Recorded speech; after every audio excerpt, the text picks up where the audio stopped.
comentario más bien, porque entrando un poquito en el tema, pensaba que este es un tema recurrente en las discusiones que llevamos en los últimos años, particularmente a partir del año 2002, se ha hecho permanente reflexión en los espacios de la revolución sobre el tema de la guerra mediática. Creo que lo tenemos, como diría un alto jerarca del golpe del 2002, lo tenemos bien ploteado el tema.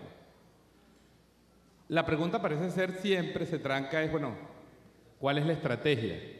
¿Cuáles son las políticas? ¿Qué clase de investigación estamos haciendo sobre el fenómeno de la guerra mediática y de sus múltiples formas para conseguir definir esa estrategia y para ir adaptando esa estrategia a las mutaciones que va produciendo la propia guerra mediática? Y como el tema es muy amplio, para no caer en este tema, yo voy a hacer un comentario específico sobre el proceso ocurrido desde febrero para acá. Un comentario para llamar la atención sobre lo que considero un fenómeno relativamente novedoso, relativamente nuevo. El elemento que distingue lo que hemos estado viviendo desde el 12 de febrero o los días previos del 23 de enero para acá, y qué es el elemento distintivo de lo que estábamos viendo antes, con más fuerza, con más intensidad, y es el elemento de la ciberguerra, el elemento de las guerras sobre las redes de información, la guerra en el espacio o en el llamado entorno digital, las guerras electrónicas, las guerras de cuarta generación o de quinta generación, como lo queramos llamar. Hay una cantidad de categorizaciones sobre ese tema. No importa el nombre. Lo que sí es esencial es acercarse a ese fenómeno y entenderlo. Y yo comienzo haciéndome una reflexión y se las hago a ustedes. ¿Qué es lo diferente que hemos visto en esta última etapa, en estos últimos 4 meses? ¿Qué es lo que distingue al espacio mediático de lo que pasó en el 2002 o el proceso 2002-2004 o los distintos momentos de agresividad, de incremento de la guerra comunicacional y de la guerra mediática? Y sin duda, el elemento distintivo, el elemento que diferencia es el elemento digital. Es la incorporación, la aplicación, el despliegue, el desarrollo, la ejecución de estrategias de guerra cibernética aplicadas masivamente en Venezuela. Un diseño que no es del 2014, ni es del 2013. Es un diseño que empezó, digamos, a cobrar cuerpo, gracias, por cierto, a las investigaciones de nuestra compañera Eva Gollinger, desde el año 2005, cuando empezó a denunciar con documentos desclasificados de la Embajada de los Estados Unidos en Venezuela, ratificados después por los correos y los documentos desclasificados de Wikileaks, de cómo se empezó en Venezuela un diseño para formar una nueva generación de activistas, o llamados activistas digitales, activistas por la libertad de Internet, activistas por el acceso a Internet. Se vinculó el éxito relativo, digamos, un éxito importante que tuvo la oposición, que fue la movilización de los grupos juveniles que se opusieron a la reforma en el año 2007, con un resultado, aunque ajustado, favorable a la oposición. Se incrementó el desarrollo de esa estrategia de formación de una nueva generación de activistas políticos, la política digital, la política de las redes. Y ese esquema se enmarca en eso que han llamado, es uno de los aspectos esenciales de la ciberguerra. Ahora, para entender la ciberguerra también hay que entender un poco qué es lo que nos diferencia hoy, estos aparatos. ¿Qué está pasando en el mundo digital? ¿Cuáles son las transformaciones que en el plano de los hábitos y del consumo comunicacional se están produciendo en nuestras narices? ¿Cuáles de esos procesos nos afectan? ¿De cuáles somos partícipes? Y a veces somos objetos sin saberlo. Permítame señalar algunos hechos. La transformación, la llamada convergencia digital, es decir, la unificación de los procesos de comunicación sobre el paradigma digital, sobre el paradigma de los bits. 5, 6, 7, 8, 9, 10. 1, 2, 3, 4, 5, 6, 7, 8, 9, 10. 1, 2, 3. La radiodifusión, el broadcast, como le llaman los gringos, tradicional, converge hoy hacia tecnologías que basadas en los algoritmos de compresión permiten la ampliación de las capacidades de uso del espectro radioeléctrico.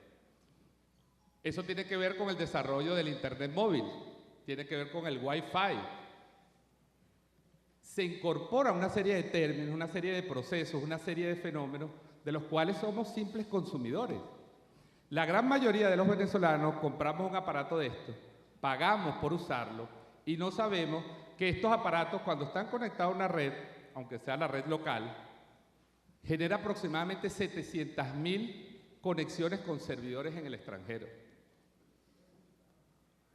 Ignoramos que cuando nos conectamos a bajar aplicaciones gratuitas, lo gratuito siempre, no hay cena gratis, dice el viejo adagio de la economía. Pero las aplicaciones gratuitas las pagamos de dos maneras. Las pagamos con nuestros planes de datos, pagando la conexión, es decir, las pagamos, no son gratuitas. Y las pagamos con nuestra información, las pagamos con nuestra intimidad, la pagamos con nuestra información personal. El desarrollo del software interactivo, móvil, las aplicaciones que permiten al usuario asumir una experiencia aparentemente independiente y libre, en realidad están conectados a grandes sistemas y bases de datos de información que manejan las grandes empresas que controlan hoy la red y que hoy en el mundo, por cierto, entre ellas mismas están en conflicto. Aunque todas están asociadas al complejo industrial militar, hoy hay, en los Estados Unidos particularmente, una lucha feroz entre los grandes transportistas, vamos a decir los llamados carriers, los grandes operadores tradicionales de telecomunicaciones y las empresas desarrolladoras de software y de aplicaciones. Y eso no es una discusión menor, ni es un hecho menor, porque eso se refleja en discusiones famosas como el tema de la gobernanza en Internet, que es una discusión hoy, una moda. Vamos a hablar de la gobernanza en Internet. Es el cambio del modelo. Estados Unidos le dice al mundo, yo que he controlado la Internet, yo que la creé, la crearon los científicos, militares para la guerra, ahora le voy a ceder esto a la sociedad civil. Y vamos a crear un esquema para gobernar la red, porque los excesos fueron enormes, ¿verdad? Los casos enormes. Entonces, el libre del espionaje, vamos a transferirle esto a la sociedad. ¿A qué tipo de sociedad? ¿A qué modelo de sociedad? Así es, continuamos transmitiendo a esta hora, amigos de Venezolana Televisión, en la sala José Félix Ríos del Teatro Teresa Carreño, en este foro internacional Conjura Mediática contra Venezuela. A esta hora interviene William Castillo, quien es actual director de Conatel y quien además es reconocido por su trayectoria dentro de los medios de comunicación del Estado venezolano. Vamos a escuchar su intervención a esta hora. Y ahora vuelvo a Venezuela. A partir del 12 de febrero se generó en Venezuela una estrategia dirigida, diseñada, pensada desde hace mucho tiempo para generar un clima de zozobra, para utilizar las tecnologías para organizar la violencia, para distribuir contenido que nos alteró a todos. Pensemos por un momento cuando decíamos nosotros, hay conflictos o hay guarimbas en 18 municipios del país en su peor momento. Y en esos 18 municipios, en algunas calles de esos municipios, que no eran todos los municipios, no en todo el municipio de los 18 municipios. Sin embargo, todos creíamos que Venezuela se estaba derrumbando. Todos sentíamos ese efecto. Ese efecto no fue creado por grandes medios de comunicación, no fue creado por las grandes corporaciones tradicionales como la vemos. Fueron creados por estrategias de redes virtuales, desarrollo de estrategias de contenido, estrategias tecnológicas, por ejemplo, el famoso Celo, que muchos de ustedes deben conocerlo. Como una transnacional libera una aplicación para permitirle a los guarimberos comunicarse al margen de la red, transformar el teléfono en un walkie-talkie, en un radio, y poderse organizar frente a los operativos de seguridad que se hacían. Como esa red rápidamente fue liberada en el extranjero con un cartel que pusieron en su página web diciendo, en solidaridad y por la represión al Internet en Venezuela, vamos a liberar esta aplicación. O, por ejemplo, la liberación de aplicaciones para esconder las direcciones IP. que también, uno de los más famosos, el Hotspot Shield, también dijo, en solidaridad con Venezuela, libero esta aplicación para que cualquiera pueda esconder su dirección IP y pueda atacar una página del Estado sin que el Estado pueda determinar desde qué dirección IP se está haciendo. Entre los días 12 y 14, aquí se produjo un ataque masivo contra la plataforma informática de Venezuela. No lo vimos porque la ciberguerra es en buena parte invisible. Sentimos sus efectos, pero no sabemos qué está pasando. O como decía Maquiavelo muchas veces, todos ven lo que parece, pero nadie sabe lo que es. Entonces, los ataques que llegaron a hacer, hubo páginas del sector público en Venezuela que recibieron hasta 10 millones de ataques en una hora. Las petroleras, el Banco Central de Venezuela, el Ministerio de la Defensa, la plataforma de dominios de registros.be, que tuvimos que bajarla de la red, porque si penetraban esa plataforma, tenían acceso a 270.000 dominios en Venezuela y podían parar en un día todos los dominios de Venezuela. Y por supuesto el culpable iba a ser la dictadura que estaba cerrando el internet en Venezuela. Produjeron una falla específica para Venezuela en el funcionamiento de la red social Twitter para que la gente no pudiera ver las imágenes durante unas horas. Y acusaron al Estado de haber bloqueado las imágenes porque, claro, el Estado no quería que se supiera que el país estaba alzado. Y como el uso intensivo de este instrumento se ha popularizado tanto en Venezuela, por eso digo, estos datos los doy a modo de reflexión. En Venezuela hoy hay, compañeros y compañeras, 105 líneas móviles por cada 100 habitantes. Tenemos más líneas móviles y más teléfonos celulares que ciudadanos. Y no hemos reflexionado sobre ese modelo, porque no todos los 29 millones de habitantes tienen teléfono celular. Algunos tenemos 2, otros tienen 3, otros tienen 5, otros tienen 8. No reflexionamos sobre el modelo de consumo.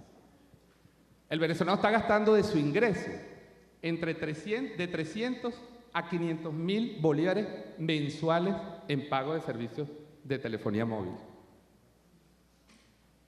Por supuesto, eso se refleja después en las estadísticas de crecimiento y estamos muy orgullosos de que el sector de telecomunicaciones crezca en Venezuela. Lo digo yo ahora que me conviene que eso sea así. Soy parte interesada ahora por un lado. Pero digo, más allá de eso, es el fenómeno social, el fenómeno cultural.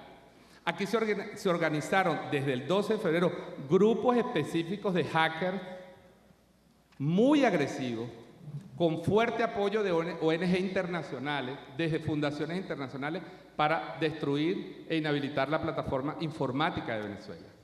Y no lo vimos. Y en las matrices mediáticas que sí crean los grandes medios, el culpable era el gobierno de Nicolás Maduro, que quería cerrar el internet. Es tanta la coordinación que cuando uno lee la famosa esta ley 2142, que está esperando que Obama la apruebe, uno puede, yo los invito a leerse esa ley, porque esa ley recoge exactamente todas las matrices de opinión que fueron lanzadas. El cierre de internet, la violación de los derechos humanos por parte de la Guardia Nacional y la Policía Nacional, la matanza de civiles indefensos, el cierre de canales de televisión. El presidente Nicolás Maduro tomó la decisión soberana el 12 de febrero en la tarde de sacar del sistema de televisión por suscripción a un canal internacional que en las 6 horas, entre las 12 del mediodía y las 6 de la tarde, hora en que salió del aire las cableras de Venezuela, me refiero al canal NTN 24, transmitió 85% de contenidos llamando a la violencia, a la desestabilización en Venezuela. Y esa decisión soberana que corresponde a la necesidad de resguardar el espectro radioeléctrico, que es patrimonio de todos los venezolanos, entonces es vendida en el extranjero como el cierre de medios de comunicación. Y las empresas informáticas entonces le desbloquearon las aplicaciones para que pudiera ocultar su IP y pudiera seguirse viendo. Al día siguiente se estaba viendo en Internet en Venezuela gracias al apoyo de las transnacionales informáticas que están alineadas en el golpe contra Venezuela. De tal manera que hay un conjunto de procesos, unos muy profundos, difíciles a veces de asir y de comprender, Hay que investigar, tenemos que reflexionar sobre lo que está pasando en el mundo de las telecomunicaciones. En el mundo, en América Latina y en Venezuela. Yo escuchaba esta mañana a Rosa en una entrevista en radio y ella decía una cosa que es cierta. La sabemos, mucha gente en Venezuela la sabe.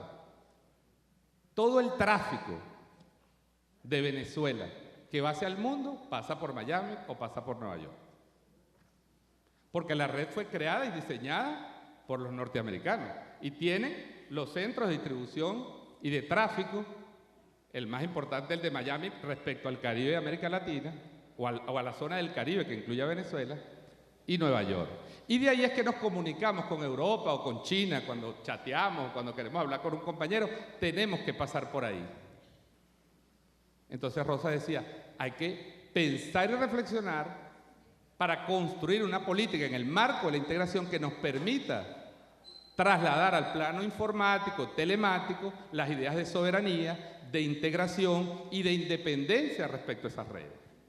Brasil tiene una conexión desde la ciudad de Fortaleza que le permite conectarse con África y con Europa sin pasar por los Estados Unidos. Nosotros tenemos que pensar la idea de fortalecer un punto de salida a las comunicaciones internacionales desde Brasil, y digo Brasil porque Brasil está a 3.200 kilómetros de Lisboa, que es la entrada informática a Europa, y Venezuela está a 5.200 kilómetros, entonces sale un poquito más barato hacerlo de Brasil, pero además porque Brasil lo está desarrollando como política soberana. La presidenta Dilma Rousseff fue hackeada su teléfono, y eso ha acelerado las medidas soberanas que está discutiendo Brasil y que está adoptando Brasil para generar infraestructura que los independice. De tal manera que cuento estas cosas porque yo creo que es un tema abierto a la reflexión. En este momento no hay respuesta, pero hay que creer la necesaria leer. Y paso a un segundo nivel.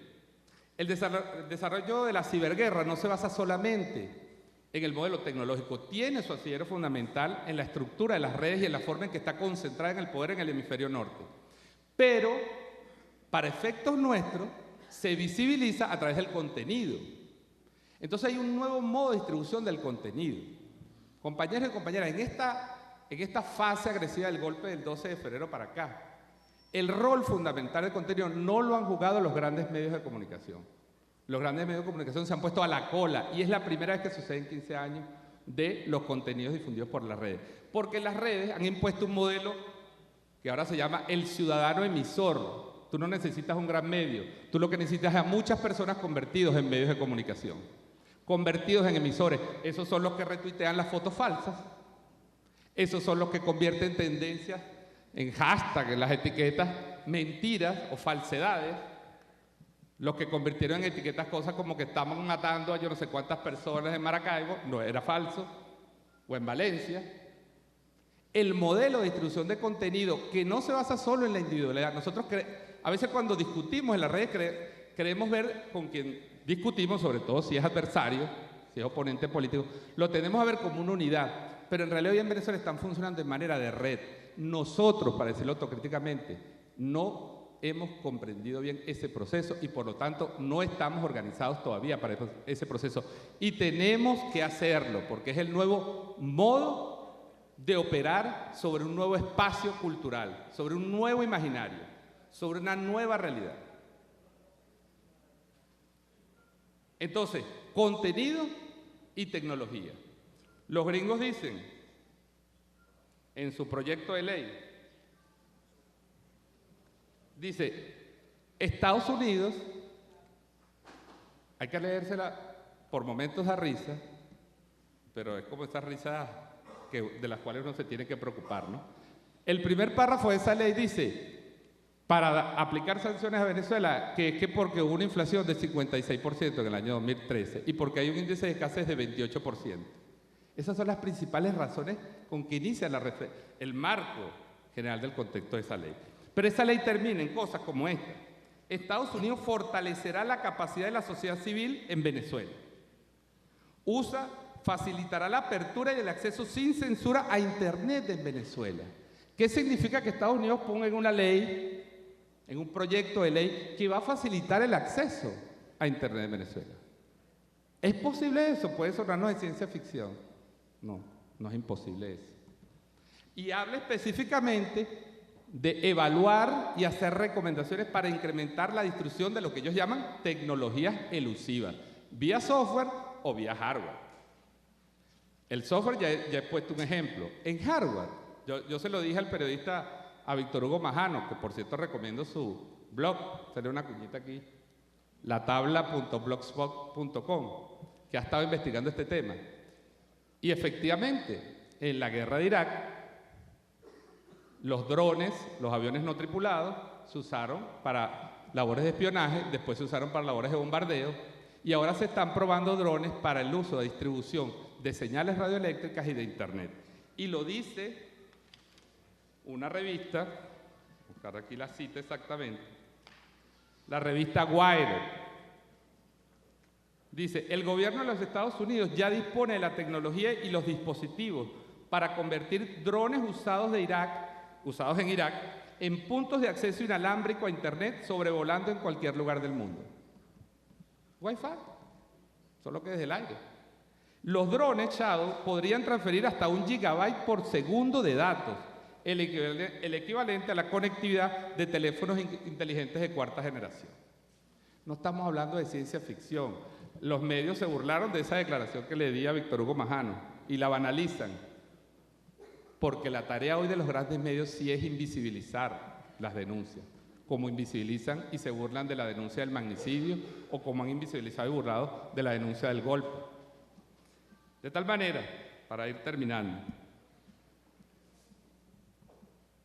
el mundo está sufriendo transformaciones importantes. La convergencia digital, la llamamos fenómenos de convergencia digital, hace del Internet, de las redes, del entorno digital, el espacio de definición de todos los procesos de comunicaciones y de telecomunicación.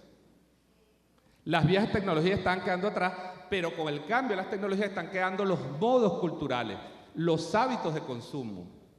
Hoy la gente consume mucha comunicación a través de esto de forma asincrónica, de tal manera que yo no tengo que estar en el momento que sucede el evento para enterarme. Yo me entero cuando quiero. El famoso video por demanda. Me conecto, me desconecto, lo bajo, lo reproduzco, lo redistribuyo, me convierto en un hub, me convierto en un centro de distribución de contenido. A veces consumo, a veces retuiteo. Hay un conjunto de fenómenos, de transformaciones culturales.